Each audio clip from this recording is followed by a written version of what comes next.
So Fritz, as a small studio, you've earned a large reputation.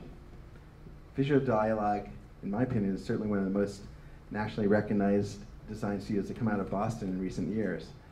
What's your approach, and how do you succeed at making what seems like every project you do into an award-winning success?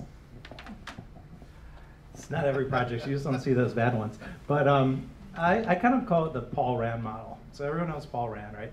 But it was just him and an assistant in a barn behind his house in Connecticut.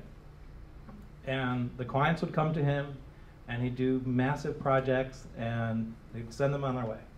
And I was like, wow, that seems like a great way to be. So it's always been basically me and one assistant. But I think I've tried to keep the studio small, to concentrate on one, doing work that I think is interesting and that I can have an impact on. There's a lot of work where you can't. It's boring and you can't really do anything. I try to avoid that stuff. But that's also a reason for keeping the studio small.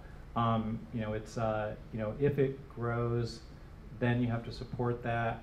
Maybe you have to take work you're not so interested in, and I think the interest really shows in the work. So there's that rule of thumb I've used before.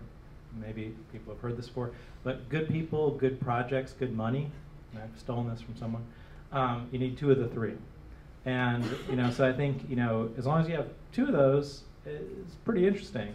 If you only have 1, it's going to suck.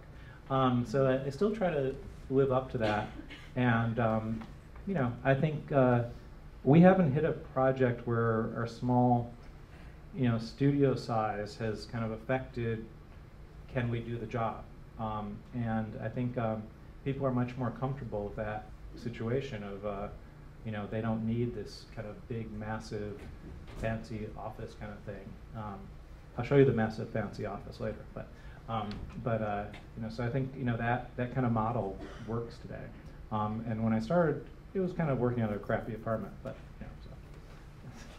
I think that theory is referred to as the 3 Fs: fame, fortune, and fun, right? That's fame, fortune, and fun is just a little different. Okay. Because you could not have good people, and it still wouldn't be that fun. Right. Yeah. Right.